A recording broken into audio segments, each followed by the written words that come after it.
Olá, tudo bem? Sejam bem-vindos à nossa Segundas da Palavra e hoje nós vamos dar início ao estudo de Primeiro e Segundo Reis. Esse é o nosso primeiro encontro, abrindo agora essa nova fase dos estudos, falando de Primeiro e Segundo Reis.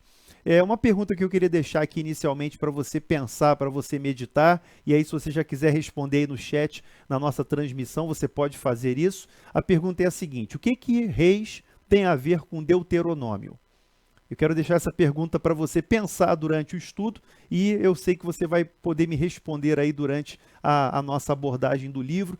Pelo menos nessa primeira aula introdutória, nesse encontro, nós pretendemos apresentar alguns pontos, algumas questões introdutórias dos livros, né, de Primeiro e Segundo Reis, para depois a gente mergulhar no passo a passo, na análise de cada capítulo, de cada história dessa grande narrativa de Primeiro e Segundo Reis. Nós temos aqui um livro que é fundamental, importantíssimo, um livro histórico. Ele tem lugar aqui na nossa Bíblia, no Antigo Testamento, dentre os livros históricos, e você vai perceber que a estrutura desse livro é totalmente diferente, é muito diferente da estrutura dos livros de Samuel que nós já estudamos, que também trazem uma narrativa histórica, que também tem uma abordagem histórica, mas você vai perceber que estruturalmente ele é bastante diferente. Por quê? Como o próprio nome já diz, aqui o livro de Reis, eles vão narrar os dois livros, né, que na verdade originalmente era um livro só. Então, um livro só que foi dividido em dois rolos, por isso que na nossa Bíblia nós temos Primeiro e Segundo Reis. O intuito do escritor bíblico, inspirado por Deus aqui, é trazer uma narrativa da história de Israel, e você vai perceber que haverá aqui uma divisão do reino, no decorrer do livro de Primeiro Reis, a gente vai ver a divisão do reino, e vai ver a sucessão de governos, de Israel, que é o reino do norte, e de Judá, que é o reino do sul, culminando, né, com a destruição do reino do norte, lá no ano 721 antes de Cristo, pela Síria, e também depois com a deportação, por volta de 586 a.C., a deportação de Judá para a Babilônia, a invasão babilônica com a deportação para Judá. Então essas são as... Eu estou trazendo aqui umas linhas gerais para a gente poder visualizar aqui, entender qual é a ideia, qual é o contexto em que acontece aqui essa narrativa dos livros de Reis. Mas vamos pedir ao Senhor a orientação, vamos pedir a Deus que fale aos nossos corações, para que o Senhor nos dirija, nos esclareça, nos ilumine e nos permita nessa noite, nesse encontro, compreender e, é claro, aqui encontrar ferramentas para uma melhor leitura do texto bíblico, para a nossa edificação, para o nosso crescimento espiritual. Vamos orar? Senhor, nós te agradecemos por essa oportunidade, te agradecemos por esse tempo que nós podemos passar contigo, Senhor, ouvindo a tua voz, a tua palavra e crescendo, edificando as nossas vidas através da tua palavra. Pedimos a tua direção, pedimos a orientação, pedimos a iluminação do Espírito Santo, que venha nos conduzir no estudo, ó Deus, que venha nos capacitar a compreender e assim aplicar melhor, ó Deus, a palavra na nossa vida, a tua palavra na nossa vida. Seja conosco, nós te agradecemos por essa oportunidade, por esse privilégio. Em nome de Jesus, amém. Graças a Deus. Muito bem, meus irmãos. Então, a narrativa de Primeiro e Segundo Reis cobre um período de aproximadamente 500 anos, quase 500 anos da história de Israel e depois Israel e Judá. E esse período coberto pelos livros de Reis mostra, né, uma série de eventos, né? Você tem aqui a história dos antigos reis de Israel e de Judá, lembrando que a gente vai fazer aqui no momento oportuno a abordagem do texto, quando há a divisão do reino. Após a morte de Salomão, nós temos a divisão do reino.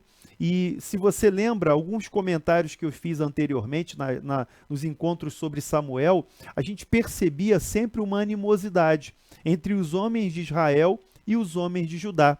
Você deve lembrar, quem tem acompanhado os estudos anteriores, vai lembrar que havia uma animosidade entre os homens de Israel e os homens de Judá. Isso era notório na narrativa de 2 Samuel. E aqui em 1 Reis, você vai ver que haverá a divisão do reino após a morte de Salomão. Roboão, que é o filho de Salomão, ele acaba se tornando rei do sul, da tribo de Judá, então acaba ficando um reino dividido, e aí você tem um reino do sul, que passa a ser conhecido como Judá, e você tem um reino do norte, que tem como sede ali Samaria, e o rei do reino do norte é Jeroboão. Esse nome de Jeroboão é importante, você vai ver que toda a narrativa de reis vai fazer referência a Davi e a Jeroboão. Primeiro a Davi como um modelo, como um padrão, como alguém que cumpriu a lei de Deus. E Jeroboão o contrário, Jeroboão, que foi rei de Israel no norte, o reino do norte, Jeroboão representando o mau caminho, representando aquele que se desvia do caminho do Senhor. Uma das suas primeiras providências para evitar que o povo fosse adorar em Jerusalém, no templo de Jerusalém, no templo de Salomão, uma das primeiras providências foi levantar um altar em Samaria e ali adoração aos bezerros de ouro. Então você vai perceber que a idolatria é uma marca constante nesse período da história dos reis de Israel e de Judá.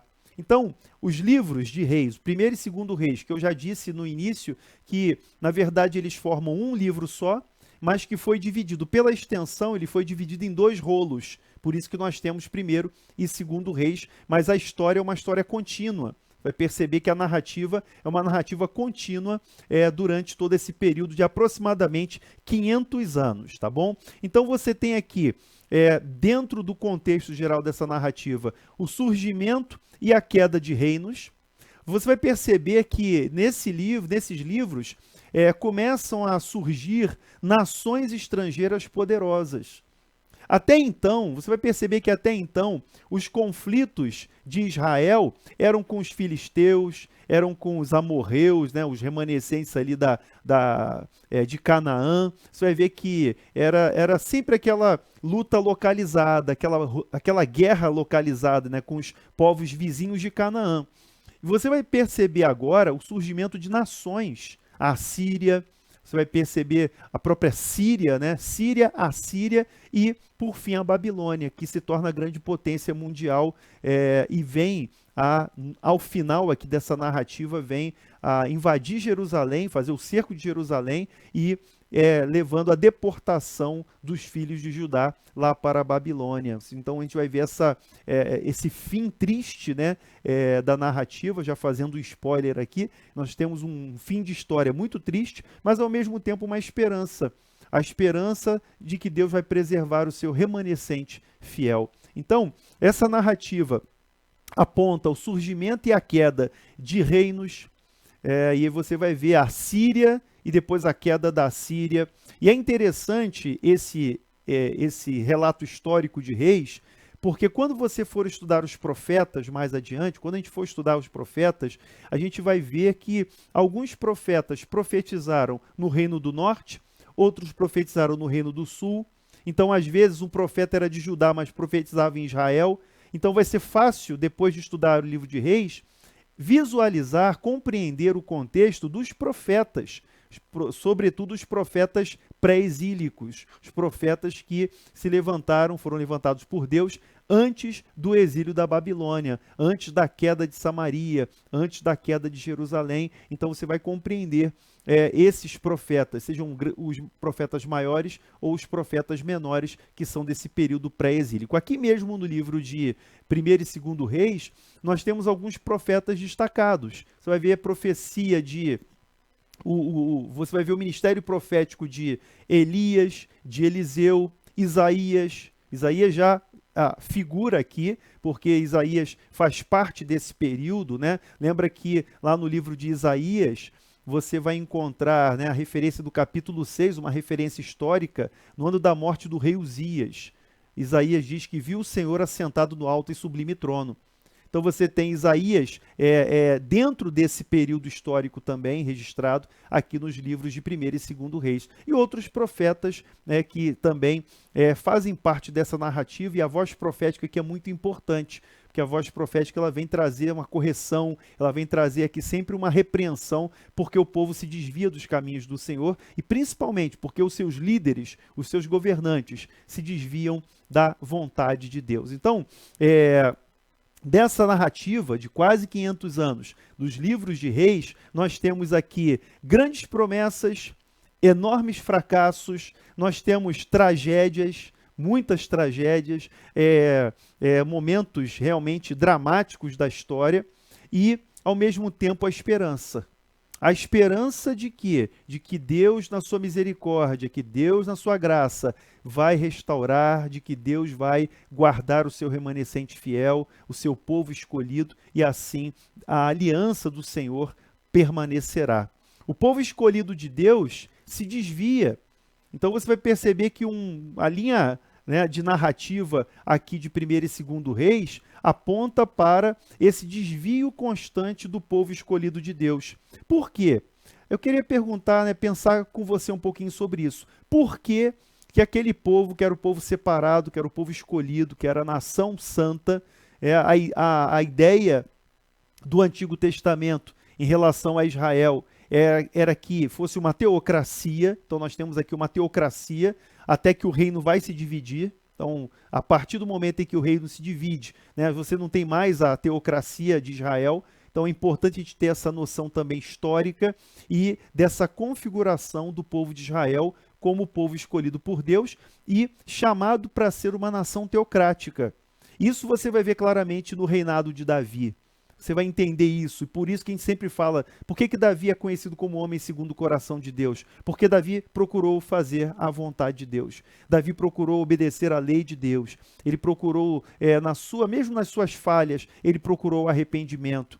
Você vai ver que no tempo de Davi não havia altos, não havia adoração nos altos, mas havia uma fidelidade em relação a adoração ao Senhor. Por quê? Porque partia do próprio modelo de Davi, do próprio exemplo de Davi. Então, o povo escolhido de Deus se desvia, e isso acontece hoje, né? E vamos a uma aplicação aqui direta desse contexto, né? Uma aplicação para os nossos dias. Isso acontece hoje. Por quê? Há uma tendência nas pessoas à idolatria. Nós somos idólatras por natureza. Essa é a verdade. Nós somos idólatras por natureza. Então há uma tendência de as pessoas confiarem em si mesmas. Ou seja, a partir do momento que eu confio em mim mesmo, eu abandono, eu desprezo o governo de Deus sobre a minha vida. E pela minha idolatria, né? Porque eu sei que a minha natureza é tendente à idolatria, eu abandono o verdadeiro culto a Deus e passo a adotar outros deuses, entre aspas, outros ídolos, em vez de seguir o próprio Deus. Então essa é a nossa tendência e nós não somos melhores do que eles. Primeiro ponto que a gente precisa reconhecer para uma aplicação para as nossas vidas é que nós não somos melhores que essas pessoas aí da narrativa de 1º e 2º Reis. Nós somos tão idólatras quanto eles. Às vezes só nos falta oportunidade. Nós somos tão autossuficientes quanto eles. Nós somos tão desobedientes quanto eles. A verdade é essa. Sabe por quê? Porque essa é a nossa natureza humana. Mas graças a Deus, porque com a sua graça, com a sua misericórdia, com o seu perdão, com o seu amor, com a sua longanimidade, Deus sempre nos resgata, sempre vem em nossa direção para nos resgatar, para nos trazer de volta ao caminho. Isso ele faz através da sua palavra. E é por isso, irmãos, que tudo que foi escrito, como diz Romanos capítulo 15, versículo 4, tudo que foi escrito para o nosso ensino foi escrito. Tudo que foi escrito, está aqui na palavra de Deus, tudo que foi escrito para o nosso ensino foi escrito.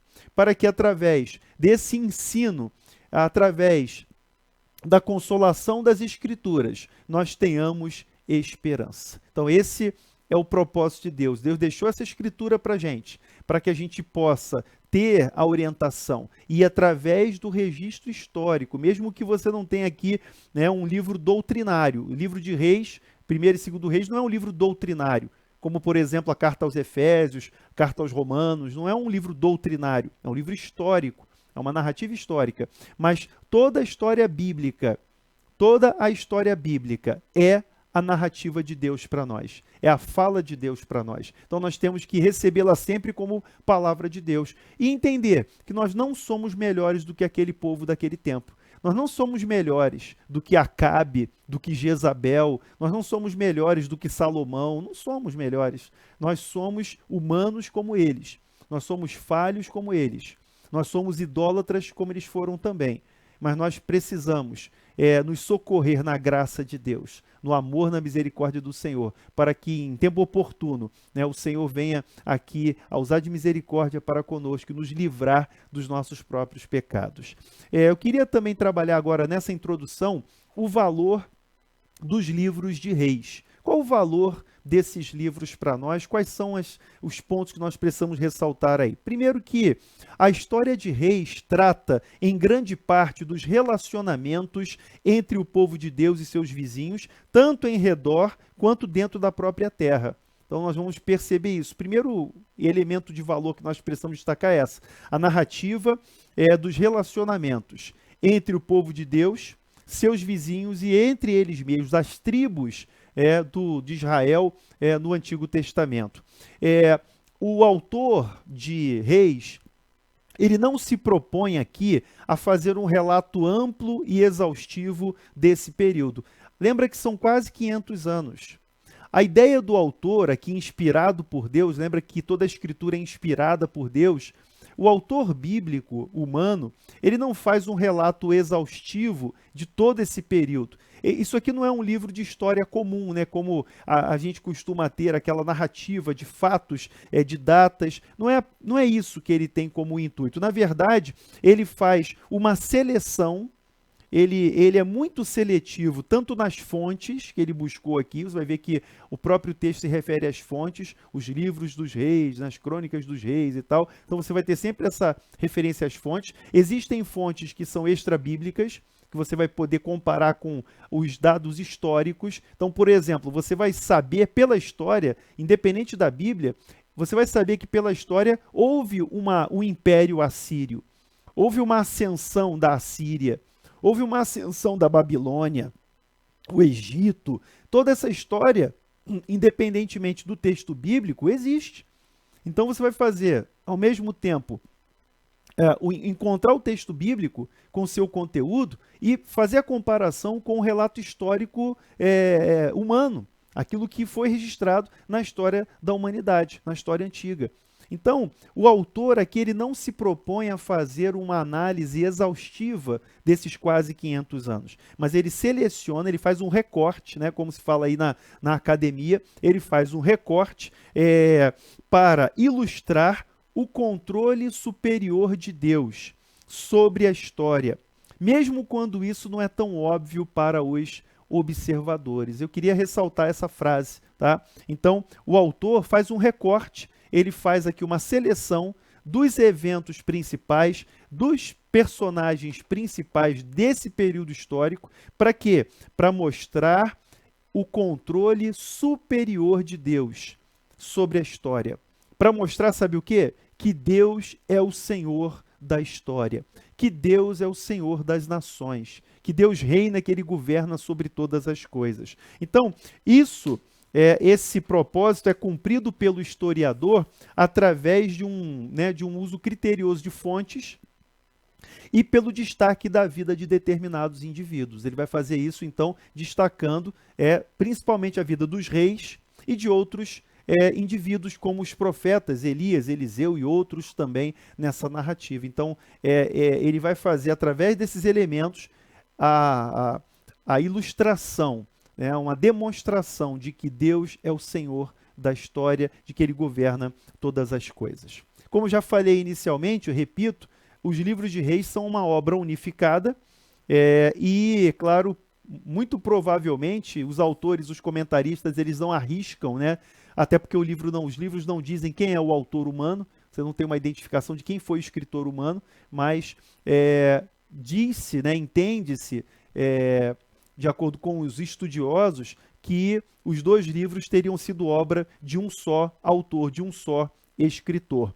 Então, você vai encontrar aqui, né, lembra que a divisão foi feita pela extensão da obra, então nas traduções foram divididos em 2 rolos, os livros de Reis, portanto, por isso que nós temos hoje primeiro e segundo Reis. Tá? Outra questão importante também é que na Bíblia hebraica, os livros de Reis terminam aqui os chamados primeiros profetas. Então, o grupo, né, na divisão hebraica é diferente, você tem aqui esse grupo de livros é conhecido como os primeiros profetas. E ele vai ser fechado agora nessa parte que é do primeiro e segundo Reis. Então você conclui nessa parte na Bíblia hebraica os chamados primeiros profetas, né? E falando em profetas, e por isso que eu falei de Deuteronômio no início, né? Por que esse livro tem a ver com o Deuteronômio? O que esses livros de Reis têm a ver com o Deuteronômio? Tem tudo a ver. E aí já vou dar a dica para a resposta, né? Você que já está pesquisando aí, leia o capítulo 28 de Deuteronômio. Leia o capítulo 28 de Deuteronômio. E ali você vai encontrar a bênção e a maldição. E se você identificar depois do seu dever de casa, no capítulo 28, identifique as maldições pelo descumprimento da lei de Deus. Então, há uma aliança que é feita ali com o povo de Israel, em Deuteronômio, quando eles chegam à terra, chegam a Canaã, e ao fim daquela peregrinação, e aí você tem a repetição da lei, que é o Deuteronômio, que significa repetição da lei, e assim você tem um momento em que é feita a aliança de Deus com o povo. E nessa aliança você tem deveres, obrigações, direitos, bênçãos e maldições. E aí você vai ver que essas maldições de Deuteronômio capítulo 28 vão se cumprir nos livros de Reis, sobretudo com a parte final, quando você tem aí a derrocada de Israel, a queda de Israel, ela é aniquilada, o reino do norte, o reino de Israel é aniquilado pela Síria, e o reino do sul, Judá, subsiste por um tempo a mais um pouco, 100 anos ali a mais, pouco mais de 100 anos, e depois cai diante da Babilônia, tendo os seus cidadãos deportados para aquela terra. Então, cumprindo exatamente as maldições de Deuteronômio capítulo 28. Então, já dei aí a resposta daquela minha pergunta inicial. Eu quero deixar para o seu dever de casa, que você possa aí, no dever de casa, fazer essa leitura, fazendo essa recapitulação de Deuteronômio 28 e levando esse filtro para a leitura de 1º e 2º Reis, que você vai identificar exatamente o cumprimento dessas palavras. É por isso que os livros de Reis eles se enquadram na divisão da Bíblia hebraica como fechando essa parte dos primeiros profetas. Por quê? Porque é o veredito, é a profecia, o veredito do juízo de Deus sobre a história de Israel. É isso que você vai ver, então, nessa narrativa de 1º e 2º Reis. Trazendo uma aplicação importante para a gente, tá? O livro de Reis, ou os livros de Reis, servem como uma advertência atemporal quanto ao inevitável juízo trazido sobre aqueles que se desviam na adoração e na prática. Então, é uma advertência atemporal. É por isso que eu disse que nós não somos melhores do que eles, daquele tempo. Nós somos tão pecadores, tão idólatras, tão desviados quanto eles. Se não fosse a misericórdia de Deus, meus irmãos, se não fosse a graça de Deus, nós estaremos fazendo coisas piores do que aquelas pessoas fizeram naquele tempo. Nós agiríamos de maneira pior, mas é pela graça de Deus, pela misericórdia do Senhor que nós somos alcançados, e Deus nos livra disso. Então, o livro é uma advertência atemporal, ou seja, ele não ficou preso àquele tempo, ele serve para todos os tempos, servindo como uma advertência atemporal quanto ao inevitável juízo de Deus por causa da desobediência, daqueles que se desviam na adoração e na prática, na vida prática, se desviam dos mandamentos do Senhor. Mas, ao mesmo tempo, também é um encorajamento atemporal para seguir a Deus. Ao mesmo tempo, os livros de Reis trazem para a gente um encorajamento para nós seguirmos ao Senhor e recebermos desse Deus, desse nosso Deus, as bênçãos prometidas para aqueles que são obedientes, para aqueles que são fiéis, para aqueles que buscam a face do Senhor, mesmo nos tempos de exílio. Você vai ver que no tempo do exílio, o povo se volta para Deus, o povo busca Deus, e é interessante que quando acontece uma tragédia, as pessoas querem respostas, não é verdade? Quando acontece uma coisa muito ruim, as pessoas ficam procurando explicações. E quando a gente se depara aqui com a narrativa de Reis, primeiro e segundo Reis, a gente vai ver a explicação exata por que houve o juízo. Porque eles foram infiéis, porque eles desobedeceram, porque eles foram além daquilo que Deus tinha autorizado, eles transgrediram a lei.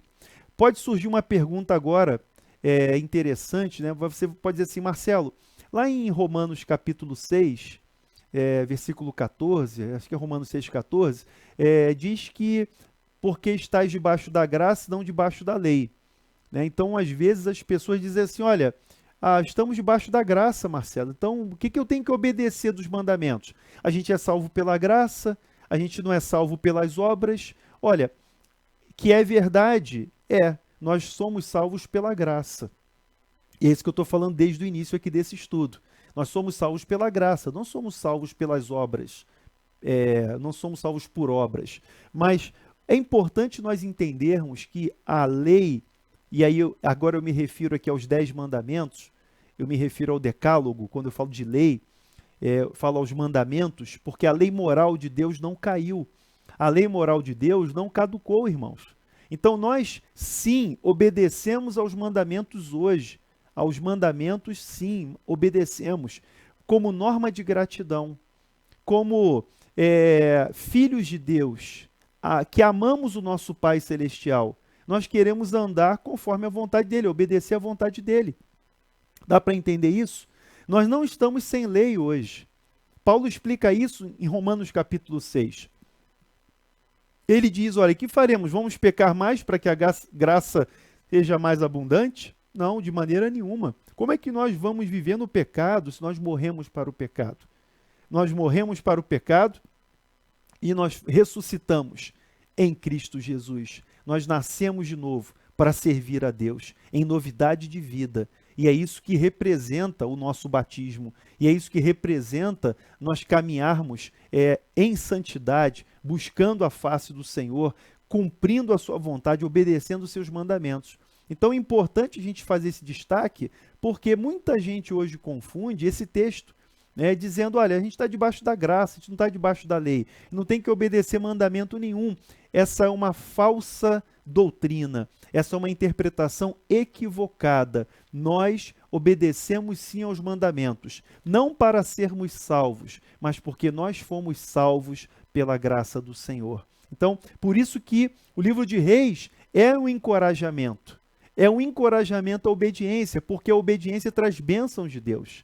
E não pense você que, e você vai ver isso muito em Hebreus, na carta aos Hebreus, no Novo Testamento, né, a comparação com a realidade da antiga aliança, da nova aliança. Não pense você que a gente pode brincar com Deus, que a gente pode tratar as coisas de Deus de forma leviana. A advertência está lá em Hebreus. Ninguém seja impuro ou profano como foi Esaú, que por causa de um prato de lentilha vendeu a sua primogenitura. E depois, chorando, ele queria uma segunda chance, mas ainda que com choro não houve lugar de arrependimento para ele.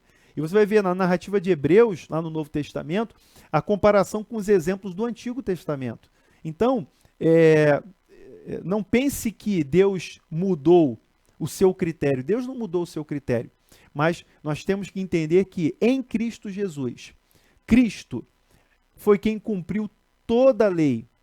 E ele se fez sacrifício no nosso lugar. Ele se fez, aquele que não conheceu o pecado, Deus o fez pecado para que nós fôssemos feitos justiça de Deus. Então Cristo cumpriu a lei na integralidade, assim com o seu mérito, ele conquistou para a gente tão grande salvação. E ele morreu por nós. Para quê? Para que nós andássemos em novidade de vida, para que nós andássemos em obediência ao Senhor. Seguindo aqui, o livro também é um lembrete. Reis, os livros de Reis também trazem para a gente um lembrete do amor e da graça constantes de Deus, ainda que ele seja desprezado. Isso é muito emblemático da parte de Deus, né? Deus demonstra o seu amor para conosco, pelo fato de ter Cristo morrido por nós, quando nós ainda éramos pecadores. Isso Paulo diz aos Romanos, lá no capítulo 5, Deus demonstra o seu amor para conosco, pelo fato que Cristo morreu por nós. Ele entregou o seu Filho por nós, sendo nós inimigos de Deus, sendo nós ainda pecadores, inimigos de Deus. Ou seja, o livro de Reis, né, fazendo paralelo aí também com o Novo Testamento, é um lembrete do amor, da graça de Deus, que são constantes, ainda que o homem esteja numa posição de inimizade contra Deus. É interessante que você vai ver que uma frase que é comum aqui nos livros de Reis, né? Você vai ver que a expressão fez o que era reto perante o Senhor. Alguns reis foram bons reis. Eu na minha leitura, eu faço as minhas anotações ali nos rodapés da Bíblia e eu glorifico a Deus quando vem essa palavra. Eu coloco ali, aleluia, glória a Deus, porque Josias fez o que era bom perante o Senhor, ele fez o que era reto perante o Senhor, né? E a maioria fez o que era mal perante o Senhor. Então, a maior parte do espaço da narrativa de Reis é dado àqueles que, pelo menos inicialmente, fazem, né, aquilo que é reto perante o Senhor, cumprindo de maneira prática a sua lei. Reis não é apenas uma crônica político-religiosa. Os livros de Reis não configuram aqui uma crônica, né? Porque se você abstrair do Espírito Santo, isso aí em hipótese, estou colocando aqui hipoteticamente, se você fizer a leitura do texto abstraindo do Espírito Santo, você vai ver uma rede de intrigas, você vai ver traições, né, barbaridades, mas não é isso. Não é esse o intuito do autor, né? Na verdade, é uma história sagrada que traz um comentário teológico. Aparentemente, né, parece que é só história, mas você tem um cunho teológico nessa narrativa de 1º e 2º Reis. É sobre isso que eu vou falar agora. Os temas de teologia de 1º e 2º Reis. Eu vou destacar 5 temas aqui que a gente pode encontrar nos livros de Reis. Veja, a gente não tem só um tema, não existe o livro não é monotemático, ele é pluritemático. Então, nós temos aqui pelo menos 5 temas para a gente poder identificar. Então, toda a seleção de eventos e comentários teológicos aqui dentro dos livros de Reis levam adiante a história verídica de Deus trabalhando e se relacionando com o seu povo da maneira como eles haviam experimentado anteriormente. Então, para a gente entender, né? O que eles experimentaram anteriormente? Lembra de Israel peregrinando no deserto por 40 anos. Lembra da história do Êxodo, da narrativa da conquista de Canaã em Josué. Lembra de Números, né? Da história de Números, que mostra bastante ali a caminhada dos 40 anos de Israel pelo deserto até chegar à terra de Canaã. Então, você vê que a história narrada anteriormente é a história dos atos de Deus, dos atos poderosos de Deus, da atuação maravilhosa de Deus, livrando o seu povo, guardando, protegendo, sustentando o seu povo durante a caminhada. E aqui em Reis, a gente vai ver novamente essa história de Deus. É um Deus que trabalha na história, um Deus que trabalha em favor do seu povo. Como diz Isaías capítulo 64. Lembra? Isaías 64, versículo 4. Ele diz que... vamos abre aí, por favor. Isaías capítulo 64. Queria que você lembrasse desse texto aí comigo. Isaías 64, versículo 4. Isaías é contemporâneo de 1º e 2º Reis, né? Diz assim, olha, porque desde a eternidade não se ouviu, nem com os ouvidos se percebeu, nem com os olhos se viu, Deus além de ti, que trabalha para aquele que nele espera. Isaías 64, versículo 4. E aqui você entende, né? Depois lê o capítulo todo, né? Que Isaías está clamando, dizendo, Senhor, se fendesses os céus e descesses. Isaías clama por uma intervenção de Deus na história. E Deus faz isso na história. Deus intervém na história. Deus governa a história. Não é uma intervenção esporádica, isolada. É uma intervenção constante. É uma condução constante, total, que pertence ao governo soberano de Deus. Então, ele faz essa lembrança aqui em Isaías 64, quando ele diz, né? Quando fizestes coisas terríveis que nós nem esperávamos, desceste e os montes tremeram diante de ti. Está no versículo 3. E no versículo 4, ele tem essa expressão tão linda, porque desde a antiguidade não se ouviu, nem com os ouvidos se percebeu, nem com os olhos se viu, Deus além de ti, que trabalha para aquele que nele espera. Leia depois Isaías 64, aí você vai entender o contexto, o que ele tem a ver com o que nós estamos falando aqui de 1º e 2º Reis, tem tudo a ver essa palavra de Isaías. Mas seguindo aqui o nosso estudo, o primeiro tema teológico de Reis é Deus na história. O primeiro tema teológico de Reis é Deus na história. Só para você ter uma ideia, o nome Senhor, Javé, Senhor, é repetido mais de 500 vezes no livro de Reis. Então, Deus é tratado como Senhor, como Javé, mais de 500 vezes. Senhor Deus, diversas maneiras, o Senhor dos exércitos, né, diversas outras formas, mas sempre essa expressão Senhor, Javé, mais de 500 vezes no livro. Ou seja, o livro está permeado pela presença de Deus. Isso é maravilhoso, porque os homens pensam que fazem a história, os homens pensam que moldam a realidade, mas eles têm que compreender, eles têm que reconhecer que Deus está na história, que Deus age na história. Então, ele é visto na história como aquele que governa todos os reinos dos homens, levantando reis, controlando o desenrolar dos eventos, contudo, ao mesmo tempo, é o Deus que ouve e responde à oração. Você vai ver isso na oração de Salomão, que Deus responde, né? À noite, Deus aparece para Salomão e fala com ele. Você vai ver isso na oração de Elias, Eliseu, dos homens de Deus, dos profetas, dos reis que se dobraram diante dele. Então, ele concede libertação, ele ouve a oração, ele responde. Você vai ver os relatos, né, maravilhosos, né, dos profetas. Existe uma parte muito especial dedicada a Elias e a Eliseu aqui nos livros de Reis. Você vai ter um tempo bem interessante, né, dentro da estrutura desses livros, apesar de, veja, dentro de uma janela de 500 anos, o ministério de Eliseu e de Elias e de Eliseu, ele não representa, não chega a ser 100 anos, né, esse tempo em que eles foram profetas, mas eles têm um espaço muito grande dedicado aqui na história da narrativa de Reis. Então Deus é aquele que está na história, Deus é aquele que intervém, que atua, que governa, aquele que governa os reinos dos homens, aquele que ele vai desenrolar a história, aquele que vai atuar na história, levantando reis, derrubando reis, levantando nações, derrubando nações.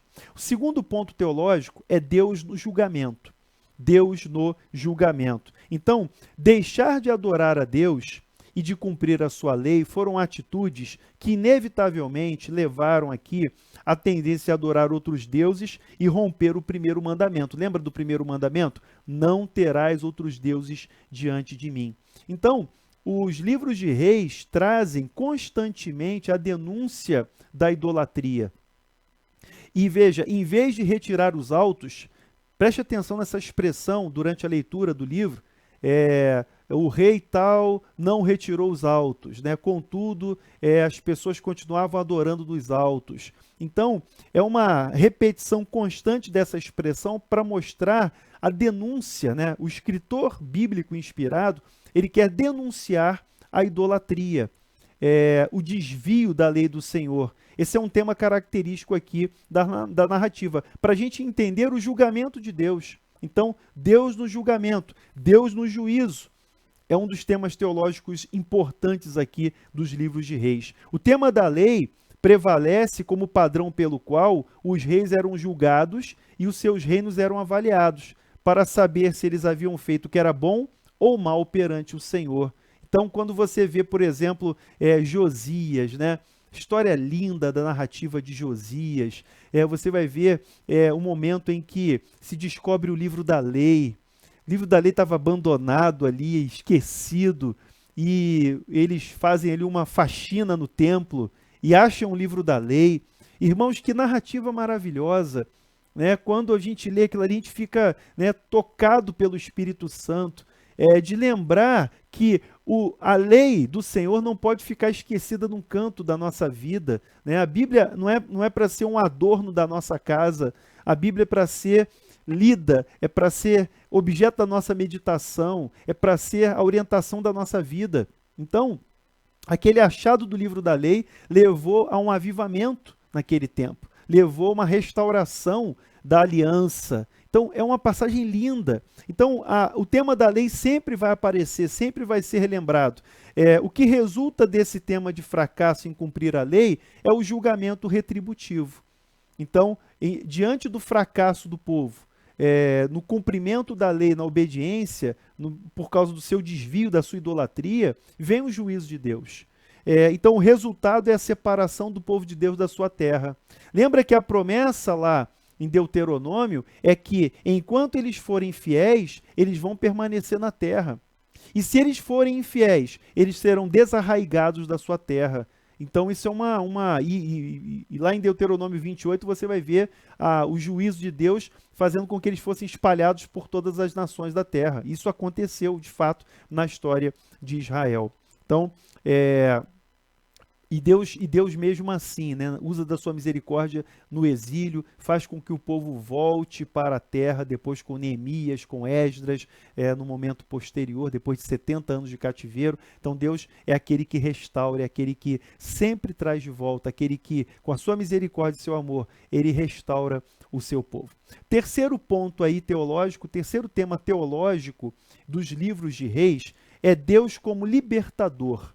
Então, já, né, puxando o gancho do que eu falei, Deus como libertador, Deus como esperança e restauração. Então, é o tema teológico da esperança, da restauração que é promovida por Deus. Então, a mesma aliança divina que evoca o juízo também promete esperança e restauração para aqueles que são obedientes. Então, a aliança tem as bênçãos e maldições. A gente está falando lá de Deuteronômio capítulo 28. Então, ao mesmo tempo em que nós temos o juízo prometido e executado por Deus, é o ponto 2 aí, o segundo tema teológico. Nós também temos aqui a esperança, a restauração, Deus agindo como libertador, como aquele que resgata o seu povo. Então, aqueles que são obedientes, aqueles que se afastam do pecado, aqueles que vão na direção do arrependimento e se humilham, são restaurados por Deus.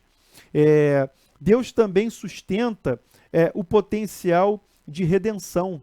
Então, aqui nesse livro, né, no livro de Reis, você vai ver que através dessa aliança, né, a redenção prometida é sustentada por Deus. Em sua misericórdia, Deus sempre preserva um remanescente fiel. Lembra quando Elias fugia de Jezabel? Lembra quando Elias, ele depois de vencer os profetas de Baal e do poste ídolo, ele é ameaçado, Jezabel, que é a cabeça de Elias. Elias foge e na conversa que ele tem com Deus, ele vai dizer: Senhor, mataram seus profetas, só eu sobrei. Aí Deus fala assim: olha, Elias, você está enganado. Ainda existem 7.000 joelhos que não se dobraram a Baal. Irmãos, nesse mar de idolatria que nós vivemos, nesse mar de desvios que nós vemos hoje nos nossos dias, nós temos que entender que Deus preserva para si o seu remanescente fiel e que nós sejamos encontrados fiéis na vinda do nosso Senhor Jesus Cristo.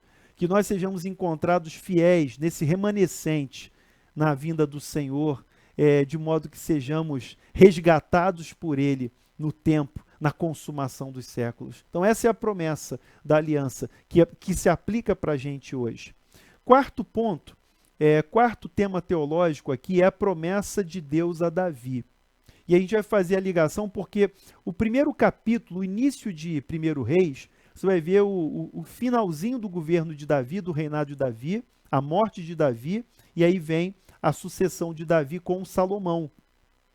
Há uma rebelião, né? Mais uma vez ali, Davi passa por uma rebelião e porque Adonias queria assumir o trono, mas o trono, segundo a vontade de Deus, era para ser passado para Salomão. Então aquela rebelião é vencida e Salomão é estabelecido como rei de Israel. E aí você tem ali nesses eventos finais da vida de Davi, a morte de Davi, mas o importante é que aqui na narrativa de Reis, nós temos a promessa de Deus a Davi. Então, qual é a promessa que Deus fez a Davi? Uma dinastia duradoura e que sua casa e seu reino perdurariam e seu trono seria estabelecido para sempre. Então, a promessa que Deus fez para Davi é que ele teria uma dinastia duradoura e que ele e a sua casa, a casa de Davi e o seu reino seriam perenes, né, perdurariam, seriam perenes, e que seu trono seria estabelecido para sempre. E é importante que, dentro dessa promessa, né, ele refletiria o reino e o reinado eterno de Deus na terra. Esse é o ponto fundamental. O reino de Davi, a dinastia de Davi, o trono de Davi, reflete o reino e o reinado eterno de Deus na terra. E esse é o ponto porque Davi entendia isso. Davi entendia que o rei era o Senhor. Davi entendia que quem reinava de verdade era Deus. E ele estava ali para refletir isso. O reinado de Davi representa isso, esse reflexo do reino eterno de Deus sobre a terra. Então, a natureza duradoura da família de Davi foi simbolizada por uma lâmpada. Lembra quando eu falei para que não se apague a lâmpada de Israel? No estudo que nós fizemos de Samuel, quando Davi se vê ali cercado pelos inimigos, os seus valentes o livram e depois ele diz assim, olha, você não vai mais sair à batalha com a gente, para que não se apague a lâmpada de Israel. Então, essa representação, esse símbolo, né, essa metáfora da lâmpada de Israel, representa uma lâmpada eternamente acesa em favor de Davi, que tinha plena consciência de que sua promessa estava condicionada à fidelidade e ao modo de vida dos seus sucessores. Davi sabia disso. E Davi passa essas orientações para Salomão. Davi tinha plena consciência de que a permanência desse reino estava condicionada à obediência, ao modo de vida dos seus sucessores. Infelizmente, lamentavelmente, depois de Salomão ele começa bem, mas depois ele tem um declínio de idolatria, e depois de Salomão nós temos ali realmente a tragédia, né, instaurada na vida espiritual dos reis, tanto de Israel quanto de Judá. Então, Davi foi o rei ideal, somente com referência ao fato de que ele cumpriu a lei. Davi teve muitos pecados, nós já vimos isso, mas como fiel, como aquele que cumpriu a lei de Deus, ele foi reconhecido como modelo, como rei ideal. Ele se tornou o símbolo do favor e da aceitação divinos em Judá. Agora, Jeroboão, que foi o primeiro rei, né, Jeroboão I, rei do norte, do reino do norte, e os outros reis de Judá e de Israel que se sucederam, eles seguiram os caminhos de Jeroboão e foram rejeitados. Então, essa referência é importante porque os livros de reis vão usar duas referências, Davi como modelo e Jeroboão como aquele que é o modelo da desobediência, é a referência da desobediência. Você vai ver sempre na narrativa essa referência, ele andou nos caminhos de Jeroboão, ele fez o que era mal aos olhos do Senhor.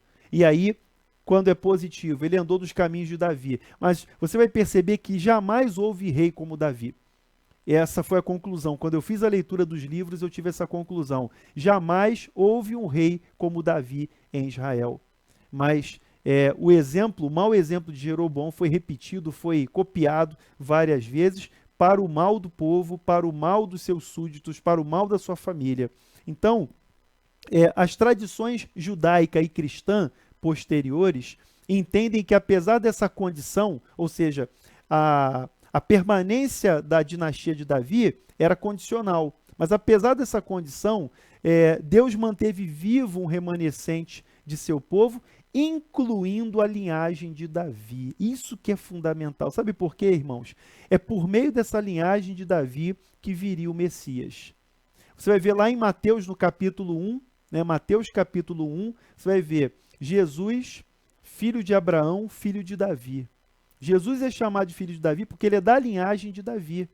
E aí você vai entender por que que essa promessa se manteve, apesar de ser condicional, por que que ela se manteve, por que que Deus honra essa promessa da casa de Davi e do trono de Davi, porque Jesus Cristo, o Rei dos Reis, o Senhor dos Senhores, o Messias, veio por meio dessa linhagem. Ele é da linhagem de Davi.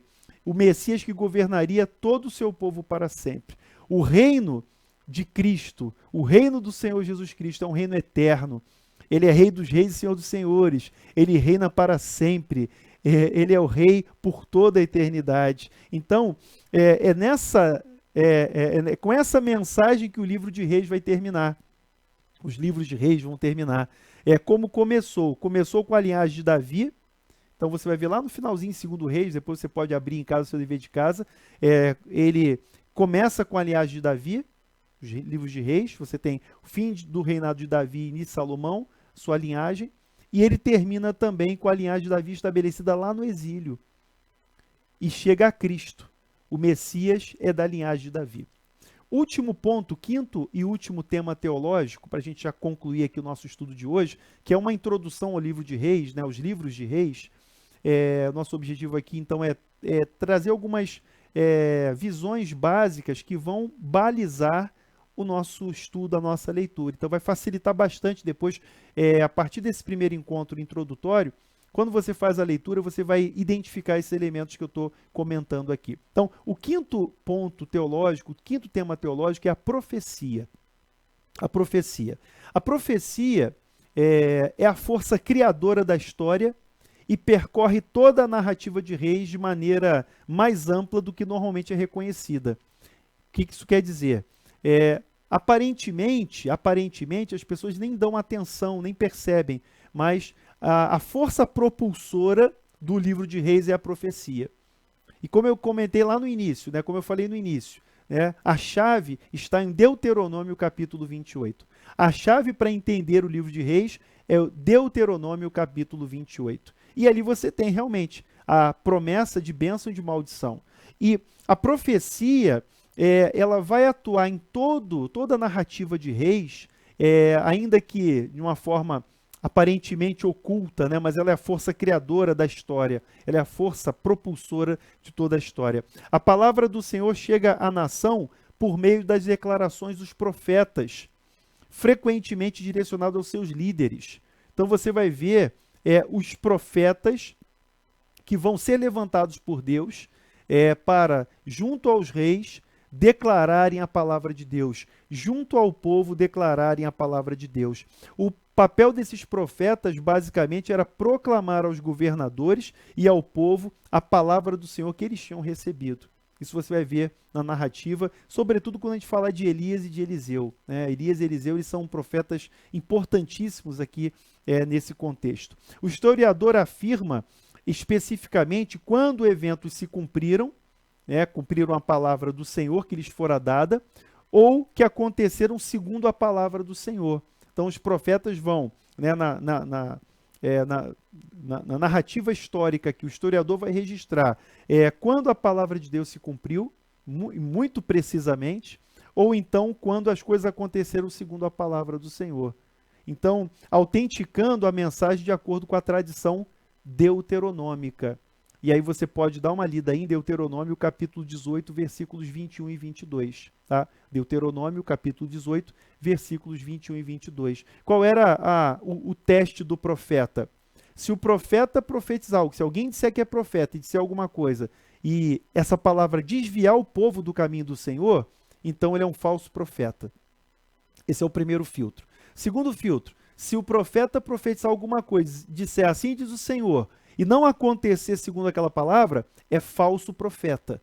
Então, esses dois filtros são aqui os filtros da tradição deuteronômica. E em Reis nós vamos ver as palavras dos profetas se cumprindo, na íntegra, se cumprindo, conforme o Senhor tinha determinado. Então, esse é o quinto ponto, esse é o quinto tema teológico do nosso livro. Então, a profecia. E você vai ver que os profetas pagaram um preço muito alto por isso. Os profetas, eles foram, né, eles foram perseguidos, os profetas foram maltratados, né, a tradição, o livro não diz, mas a tradição conta que Isaías, ele foi morto de forma muito cruel, ele foi despedaçado, Isaías. Você viu a perseguição a Elias, Jezabel sai em perseguição, você vai ver Eliseu também sendo considerado ali, né, um inimigo, né, público, por causa da palavra profética, por causa da fidelidade a Deus. Então, é assim também, né? Paulo diz a Timóteo, lá no Novo Testamento, ele diz assim, olha, quem quer viver piedosamente, padecerá perseguição. Ele fala isso para Timóteo. Aquele que quer viver piedosamente, vai padecer, vai passar por perseguição. Então, é inevitável. Não que você vá provocar, né, causar, não. Mas é que o fato de sermos fiéis, por si só, já é suficiente para desencadear a perseguição. Por quê? Porque a luz de Deus, a palavra de Deus, a verdade de Deus sempre vai incomodar as pessoas, porque as pessoas querem viver nas trevas. Mas se nós somos chamados por Deus, e nessa geração nós somos profetas de Deus, porque nós declaramos a palavra do Senhor, porque nós falamos a palavra do Senhor, então nós profetizamos a palavra, né? A profecia é a palavra de Deus que nós pregamos, falamos, então também nós teremos uma sorte semelhante. Então fique tranquilo, porque se você é perseguido por causa da justiça, você é bem-aventurado, assim como foram os profetas que vieram antes de nós. Jesus fala isso no Sermão do Monte. Então vocês vão passar por perseguições, vão ser injuriados, ofendidos, né, de todos, por causa do nome de Jesus.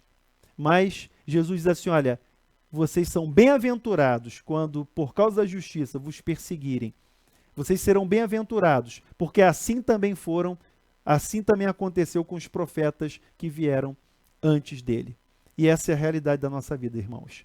Eu vou terminar aqui, nosso tempo já está esgotado, mas eu queria deixar aqui essa primeira palavra introdutória, essas primeiras linhas para a gente poder meditar sobre os livros de Reis. É uma leitura riquíssima, então eu quero te desafiar, né, para que nos próximos encontros, nas próximas semanas, nós possamos mergulhar nessa história maravilhosa e nós possamos desfrutar da fala de Deus, desfrutar da voz de Deus para nós, daquilo que Deus quer falar aos nossos corações. Não leia a Bíblia, não leia os livros de Reis como uma mera história, mas leia como a palavra de Deus para nós, como algo que Deus deixou para nós, registrado para nosso ensino, para nossa consolação, para o nosso fortalecimento. Deus te abençoe, Deus abençoe a sua família, a sua casa, dê uma noite excelente, uma noite de descanso, de paz na sua presença. E até o nosso próximo encontro da Escola da Palavra da Igreja Presbiteriana das Américas. Tchau, tchau, tchau. Até a próxima.